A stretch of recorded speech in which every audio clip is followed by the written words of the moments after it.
Dapat na ba?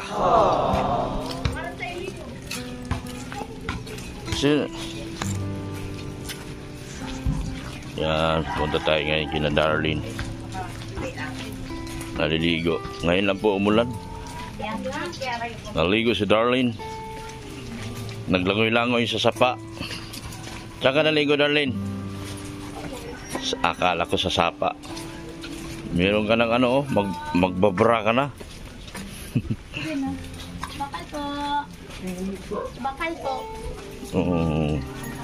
Morning po sa ating lahat. Papunta tayo ngayon sa kanila ni Darlene.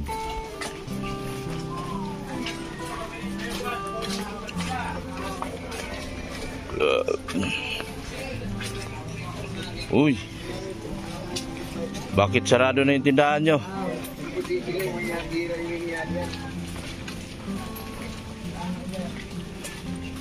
Naku po, sarado ng tindahan. Wala nang laman.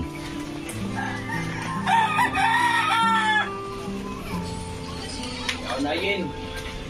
Yan, puto.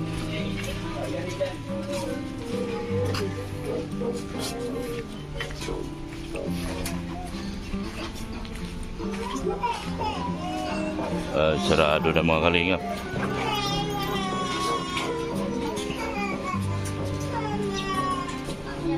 Sarado na ang kanilang tindahan.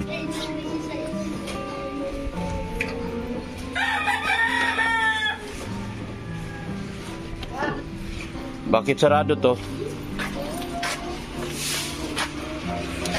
Ha? Bakit sarado tindahan nyo? Ha? Walang? Wala nang laman? Yun ang problema ngayon. Nasaan ang laman? Wala na raw laman, mga kalingap. 50 mil ko wala na. Hindi na mabawi. Hindi gumulong ang 50 mil.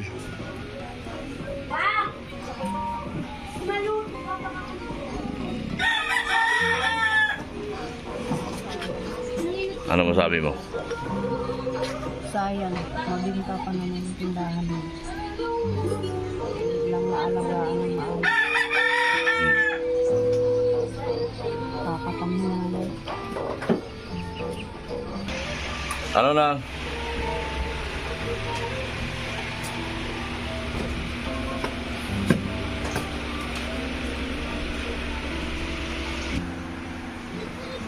Anong nangyari tindahan mo?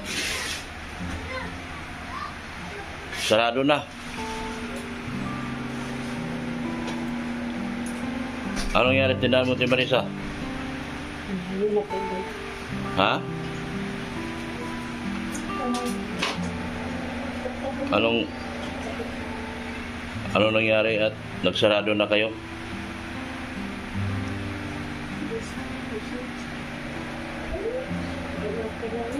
Wala nang ano, kita? Wala nang laman? Ano nangyari? Sa 50 mil nating pinuhunan.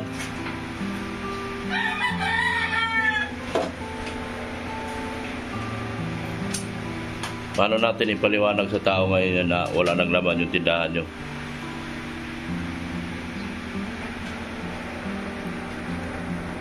Wala nang maawa sa atin ito, wala nang magtutulong. Paano pa natin mababawi yan? Nagutang na ako ng 5-6. Nagutang? Ibalik ko lang po ang kapital. Ibabalik mo lang ang kapital, mangungutang ka ng 5-6? Sige po. Ay lalo kang mababaon yan. Mangungutang ka ng 5-6 para ipampuhunan uli. Samantalang kung inipon nyo ng maayos yung 50 mil na pinuhunan natin dyan, hindi sana kayo lulubog. Paano dahil ipaliwanag mo nga bakit nawala lahat ang puhunan natin? Hindi ko po alam. Namalayan ko po na bagsak na lang. May mo po. Kahit nga niya ako ay ano mo. Meron ka bang binibigyan ng pera? Ibang tao? May po binibigyan ng pera. Wala man. Wala po. Bakit naubos na lang kahit dapat ngayon nakagulapay pa yan? So anong gagawin na natin ito? Wala na, balik na tayo sa uno. Balik na kayo doon sa umpisa kung saan kayo nakilala. Hindi nyo rin ako masisi dahil lahat, ginawa ko lahat. Binigyan ko kayo puhunan, binigyan ko kayo tindahan, kasama ng mga sponsor, ano pang... Alam ko nga po, lahat mo po ginawa sa amin. Oh. Kaya lang kami po ang may pagkakamali. May pagkakamali kayo. Hindi po, dahil may po na anuhan na rin ang tindahan. So, ano naman pinakamaganda na gagawin natin ngayon yan? Hindi ko na po ako, nalilito na din po ako magparaisip. Hindi mo na alam kung paano mag-isip. Eh, Paano na to? Nag-aaral itong dalawa. So, aasa na lang kayo ngayon sa ayuda na galing sa akin. Kakasya pa ba sa inyo yun?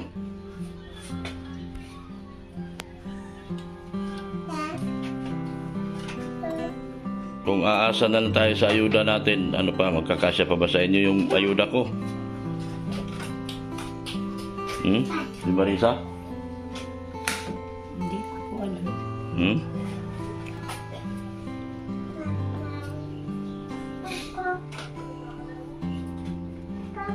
Sa nangyaring ito, mas malaki ang kupit kaysa kinita. Siya nga po, lahat man kasi sila nakakurupit na. Lahat sila nagkukupit. Oo, kapag may binta mo, hindi ko nawawala ng katulad po nung nakaraan pampaligot mo para sa soft drink. Pag mata ko po, wala pong binta na papel. Wala. Nasa wallet na po yun. Tapos pag mata ko po, natulog ako. Tapos nung kinabukasan sana, mabili pa akong soft drink na dibuti. Pag gising ko, wala na ang pera ko naman sa wallet ko. Wala na ang pera mo sa wallet mo. Oo, at nga po, nagbabangkrap na yung tindahan ko. Tapos pag-inig ko, sabi ko kay Chloe, mo yung wallet ko at mabilang tayo ka ako ng ano. Tapos wala man na ni piso pa lang yung pera kong iipon-ipon doon sa wallet ko. Wala man na pala laman. Wala nang laman yung wallet mo. So, kinukuha.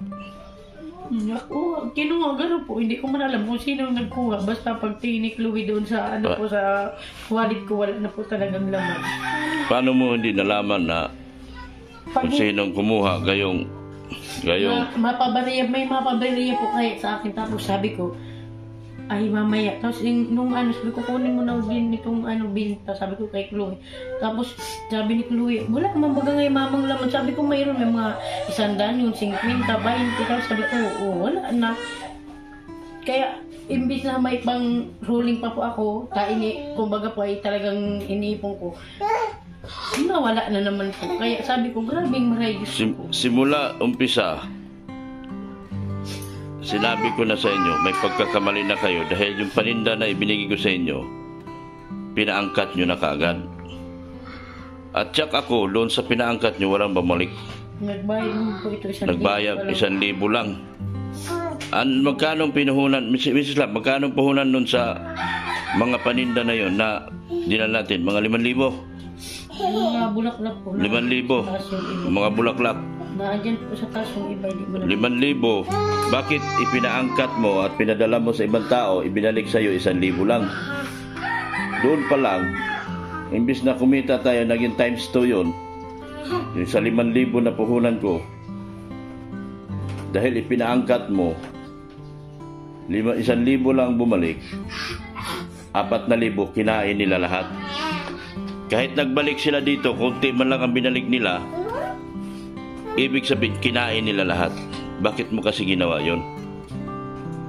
Bakit mo pinaangkat yung mga paninda na dapat ay dito lang sa tindahan ninyo? Hindi man kayo malaking tindahan. Akala ko pa noon ay babalik niya din yung paninda. Ay hindi man po. Hindi. Sabi mo, nagtiwala ka dahil ibabalik sa'yo. Sabi niya nga po, tapos nung nagpunta ko, hindi. Sabi ko, kailangan ko kako po yung pera. So, paano tayo nito ngayon? Paano na ngayon ang buhay nyo? Dahil alam kong ngayon talaga, aasa na lang kayo sa ayuda na binibigay ko. paano na ninyo buhay ng inyong mga sarili ngayon? Ha? Anong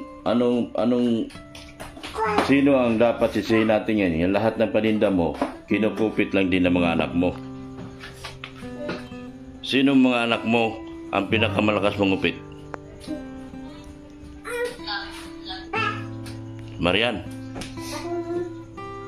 Hindi ko po alam sa kanila kasi minsan po naalaman na lang ako wala na yung binta ay minsan ka ako hindi ko naman pag may ginagawa ako lalo na pag maalis po ako. Minsan ayaw ko dadalhin ang pera at baka mawala. Wala ka naman dito sa bahay.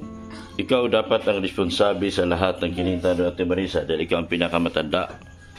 Ikaw ang nanay. Siya nga po. O yun. So anong nangyari at pinabayaan mo na naubos na lang yung perang kinita nyo? Ano pang tulong ibibigay ko sa inyo nito dahil yung wala na? Anong mga susunod nyong hakbang? Anong mga plano nyo? Sabi ko po nga ngayon bukas yung gusto ko magtrabaho ay tama ka. So magtrabaho na lang kayo. Pagkatapos ng napakagandang buhay nyo, pagtatawan, ngayon palang pinagtatawanan na kayo ng mga kapitbahay nyo. Kaya nyo pa bang humarap sa mga kapitbahay nyo? Hindi man po, alam naman po nila na sa yung sabi nila, lahat ko man daw po doon kinukuha, kaya ano man daw pong tindahan na hindi mababangkrut. Sino sabi? Sabi nila? Siya po. Siyang 50 mil, doon kinukuha nyo. Tapos meron pa kayong malaking ayuda linggo-linggo. Mauubos? Iharap mo sa akin yung taong yan kasi ang laki ng mga ayuda natin. Ang laki ng puhunan natin. Ang laki ng mga ayuda natin. Ang dami nagpadala sa inyo mga sponsor noon. Hindi kulang-kulang minsan 5,000 binibigay. Paano nauubos yun? Na sobra-sobra yung ayuda na kukuha nyo. At sabihin nila na mauubos doon kukuhanin lahat. Magkano pala ang ginagastos nyo sa isang araw?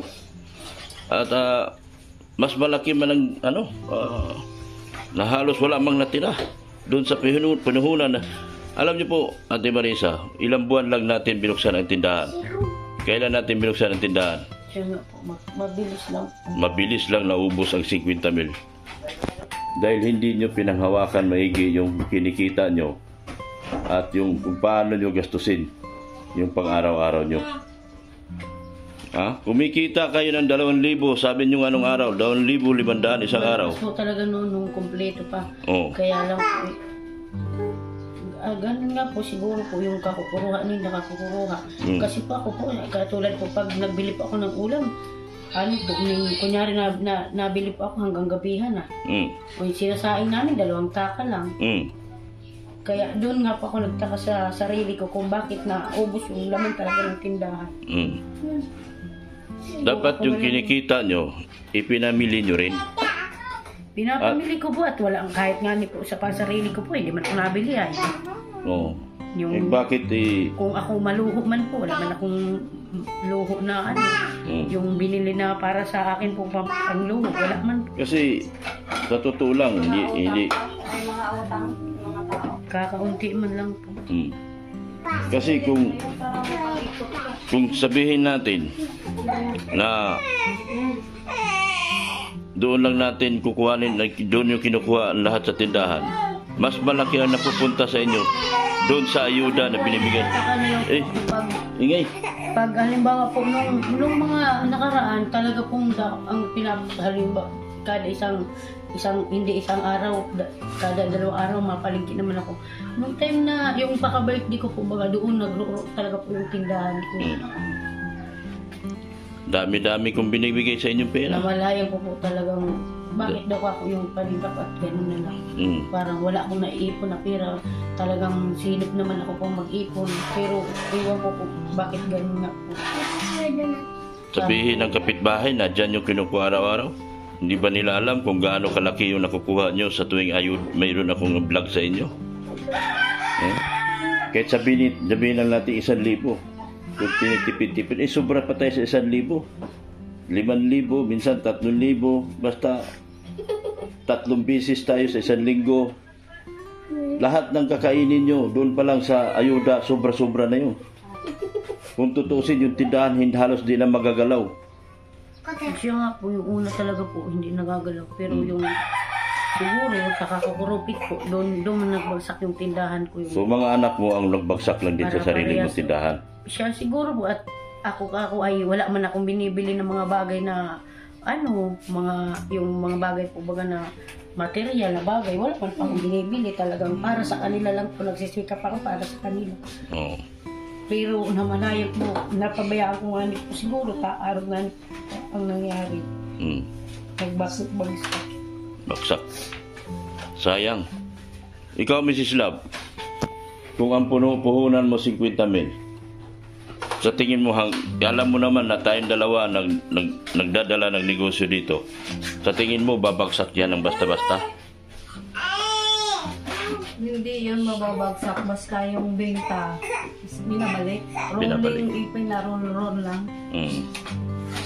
Kung halimbawa, di ba sabi ko nga, tulad nung kung may benta sila ngayon, bibili sila ng soft drinks kung ilan lang yung makakaya pa, isa-isa lang para may hahanapin yung tao. Meron. Gulat lang ako kasi Bigla na lang. ilang lang ako sa Manila, pagbalik. Nung pag-alis ko dito, puno pa to ay. Puno po yan, lalo na nung nag-birthday pa ako, dapat talaga po yung binta. Bakit ganun bilis, ang bilis na wala? Ang bilis nga ni po ay. Wala na. Dapat kasi ang pera talaga, hindi mo inasa sa mga bata, ikaw talaga. Kasi ikaw yung may isip. Ang mga bata, hindi naman nila iniisip yan anong mangyayari sa kinabukasan ng tinda nyo. Ikaw talaga dapat. Kaya nakapanghinayang, gawa nga ng sa nakikita ko dati mabinta ito dito eh. Yung mga uling-uling nyo lang. Bigas. Dito ka, Timay sa Marian, dito sa bila. Kasi ayaw ka makita ng tao. Galit sila sa'yo. Diyan. Kasi sayang, ang binta na Tabi ka konti, Mrs. kahit Love. kunti lang yung buksan mo. Kasi may iba ka pang Bukas po palinda. ng kuya ka lang naghangin kayo kung malakas magsara. Wala ka ng tindang uling, bigas yun ang mabibinta sa'yo. Yan. Umiiyak na, gutom na yung bata.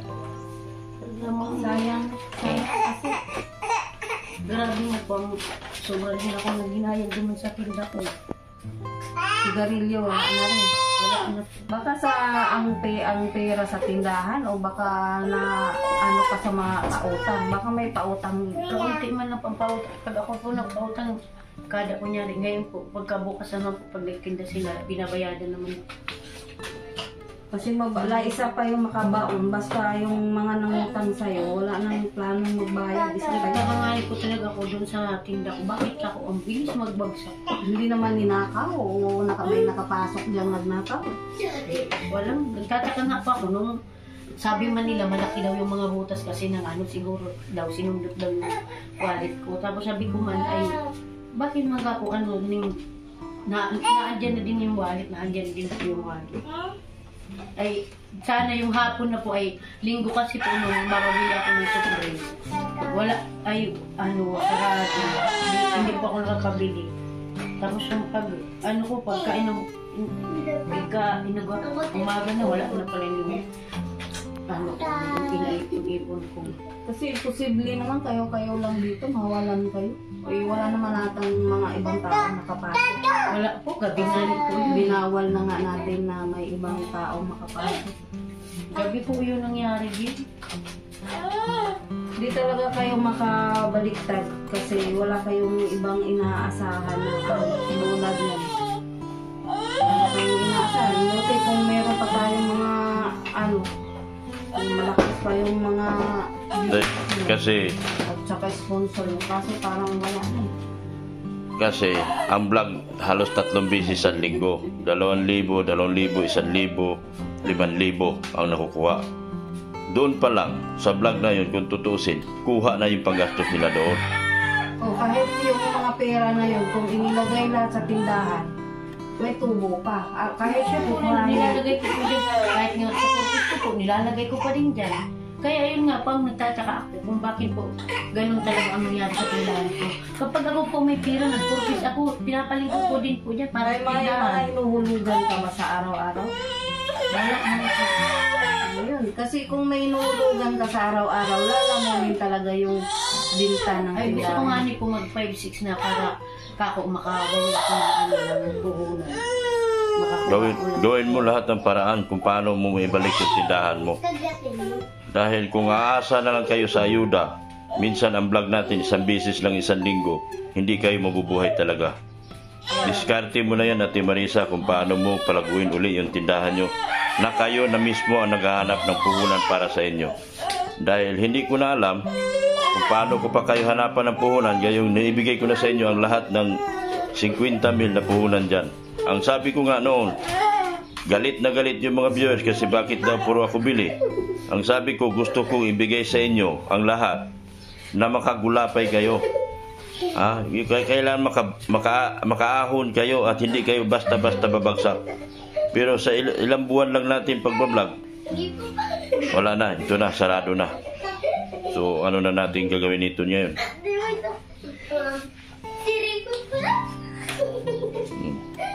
Paano na yung pag-aaral ni Chloe?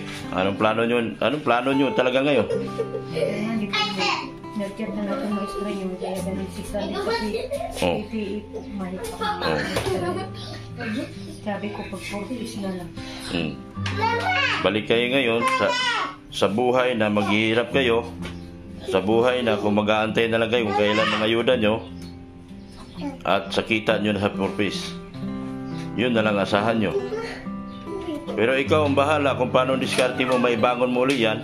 Sana sa pagbalik ko, meron na nakikitang laman yung tindahan mo. Kung paano diskarte gagawin nyo, wala na rin akong may tulong para sa inyo tungkol dyan. Pangalawa,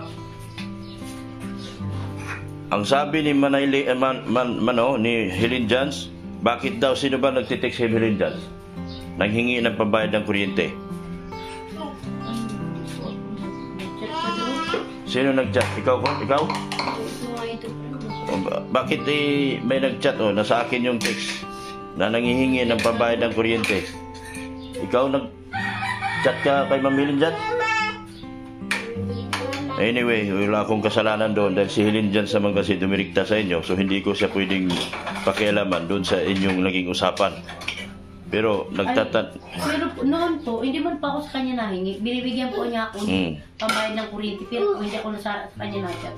Kumbaga po, natawag siya na bibigyan daw niya po ako ng pambayad ng kuryente. Yun po ang sabi niya. Hindi po ako alam kay kasi po yung account niya na dati, nakachat niya duman. Kachat ni Chloe po yun si Tita Helen. Nahack po yung account niya. Kaya wala po kami ng communication doon sa kanya. Sa ngayon. So, anyway, wala man akong doon kasi hindi man ako pwedeng mag-ano dyan dahil siya ay nagdirekta naman sa inyo. So, kayo na nag-iusap dyan. Ang sabi nga niya, na-stress siya doon sa mga text. So, sabi ko, wala naman kung may sagot sa kanya at may tulong sa kanya. Nahack po yung account niya wala akong may tulong kay ang sabi nahack baka yung hacker ang gumamit sa account ni Chloe. At nangihingi ng pera kay Helen Jans. Lahat talaga po yung sabihin mo sa kanya. Nag-chat ka doon na hindi talaga pero po ang sabi ko po. Nag-chat ka kay Helen Jans? Na nangihingi ka ng pagbayad ng kuryente? Hindi. Wala kong chat po Ang sinabi ko po sa kanya, nung lahat na yung Facebook niya, sabi ko, mag-chat po siya na lahat na po yung account. Yun lang po ang sinasabi. Ang problema, ang mga hacker mo, barkada nyo lang din, mga di ko pwedeng magsalita kung taga saan, pero barkada mo lang din yung mga hacker mo. Hindi na-online yung account niya na yun, na niya si Tita Helen doon. So, Tita Helen, pero talaga Ma'am Helen, po, wala pong hindi po kami naging... Hindi kayo nangingi? Hindi po, yung last pong padala sa amin yung birthday ko po, baga pinadalahan po nga one time yun. Pero sabi po kay Tita Helen, hindi ko naman po gagastos. Ginastos ko po namin yun para sa tindahan. Yun po ang last na namin. So hindi ako pwede makialam, pero kung lahak man yun, wala din akong kasalanan doon dahil siya man rekta nagtitik sa inyo. Siya man rekta nagpag-coordinate sa inyo. So ngayon na nagka-hack-hack na yung mga account nyo at mayroon nanghingi sa kanya, wala din ako magagawa doon. Hindi po kami kasi kami nahingi doon kay Tita Helen sa Ayun. So, Doon. paano ngayon yan? O, paano pag-aaral mo? Tigil ka na. Tigil ka na. Tigil. Mabuti yan. Tumigil ka na. Asan yung tenga mo? Wala nang battery? So, narinig mo ako? Walang battery. Walang Hindi na nanggana. So, hindi na nanggana. So, wala na. O, paano pag-aaral mo? Tigil na. Tigil nila. Hindi ka na maaral. O, magtrabaho ka na. Magtrabaho ka na. O, di ba? O, kasi wala na pera. Wala nang laman tindahan nyo. So, anong gagawin mo ngayon? Wala na laman tindahan nyo. Ha? Anong gagawin mo? Hawakan mo nga ito, Marian. Hindi yung para pasiksik ka lang dyan. Hindi kita pwedeng ipakita. Galit sa'yo lahat ng viewers. Ayaw nila sa'yo. Ikaw daw dahilan kahit bumagsak itong tindahan nyo.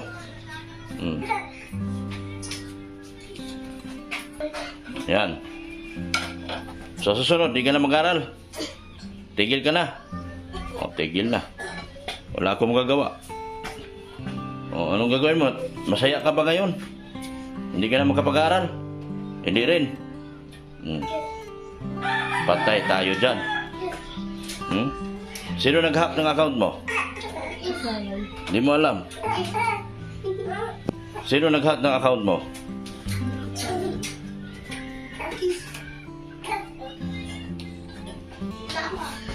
Nanghingi daw kayo ng pera kay Ma'am Helen Jans. Nanghingi ka? O, ayan. Helen Jans. Ha? Ma'am Helen Jans. Ha? O, tumatawag lang. Yun lang inaantay nyo. Tumatawag siya. O, so Ma'am Helen Jans, kung meron man nanghingi sa'yo ngayon, mga hacker na yan. Yun yung nakahack sa account ni Chloe. So, yun ang problema nung nagdidirekta tayo sa ano. Di natin alam ang mga pangyayari ngayon. Tulad yan, nahack na yung mga account. Di wala na. O siya, tutulungan ko pa rin kayo. Bigyan ko kayo ng pagkain nyo. Pero hindi ko na alam kung paano nyo pagkasyahin. Yung ibibigay ko sa inyo 2,000, Ate Marisa, kayo nang balang gumastos. Budgetin nyo to para sa sarili nyo. Ha? O yan, 1,000. 2,000. Ayan. Makapag-aral ka na. Hindi ko na alam kung anong gagawin ko sa inyo. Hindi ko alam kung anong gagawin kong tulong sa inyo.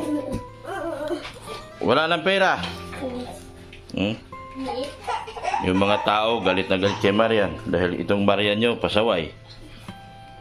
Ngayon, Marian, ano pang mukhang iharap mo ngayon sa mga tao? Baksak ng negosyo nyo dahil sa kawalang hiyaan mo. O, sige. Anong plano mo, te? Magmukmuk na lang kayo. Maghapon, magharapan kayo dito lahat. Wala na mangyari sa inyo.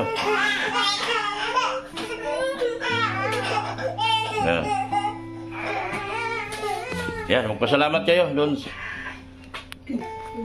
Meron kahit pa paano, meron pa kayong ayuda na tulong sa inyo. O, si Marisa. Salamat po sa iyo, Dr. Lam. Kasi paano po tumawag pa po din kami.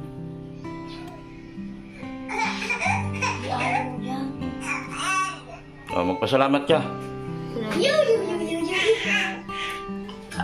Maraming salamat po kay Tita Yulin, kay Tita Lucy, maraming salamat. Kunin mo to, Marian. Maraming salamat po. Isayaw mo yan, isayaw mo, Marian. Magpasalamat ka. Maraming salamat po.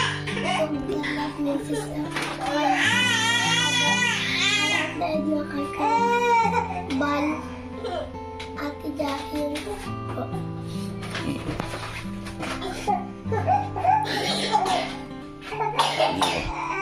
Sige, maraming salamat. Uwi na ako. Thank you so much sa inyo. Maraming salamat po sa ating mga sponsors. Sir Winnie, Leody, Erika Alfon, Manay Liz. Maraming salamat po. At Leslie Ann Elina, Marlene Avellana. Sa lahat po ng mga sponsors nila po, maraming salamat po. Shoutout din po sa mga kasama kong vlogger, Kalingap Tupper, Kuya Kins, Catherine Official, Engineer Agol, Brother Paas, Catherine Official, Ankutik Channel, Big Ali Official. Ganoon din po ang aking IT. Shoutout din po kay Pulubing Milyonaryo. Ganoon din po kay Ma'am Erica Alpon Vlogs. Maraming salamat po at supportahan po natin si Erica Alpon Vlogs sa kanyang mga video uploads at mga live streaming po. Si Ma'am Erica Alpon Vlogs. Maraming salamat po mga Kalingap sa inyong walang sawang pagmamahal po kay Kuya Bal Santos Matubang at Ina Vlogs. Ganoon din po kay Kalingap Vlog.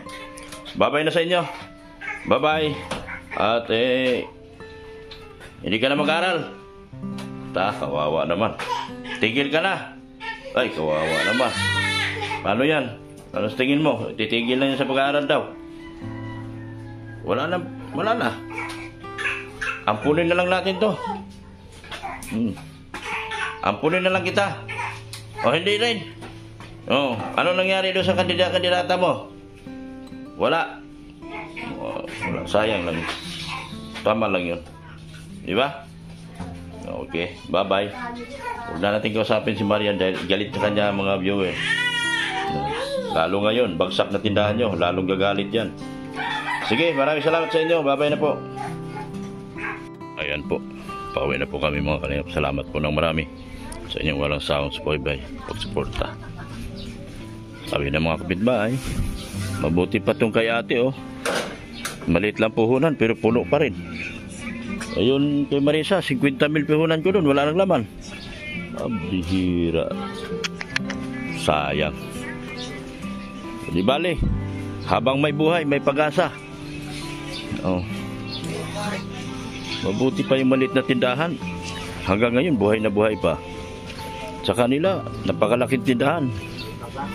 Bagsak. Grabe mga Kalingap. Hindi ko na alam kung anong gagawin ko sa kanila. Nauubos na. Sa tingnan nyo yung buhok ko mga Kalingap. Kulay puti na po lahat. Nauubos na. Hi, may afam. Nalungkot ako sa binablog ko kay 50,000 ang puhunan ko, wala nang laman. Ang bihira talaga. May ano pa po. Ha? Ako magsumbo. Di nga ni. Dito. Uy. Uy. Dito nga, bilong mo.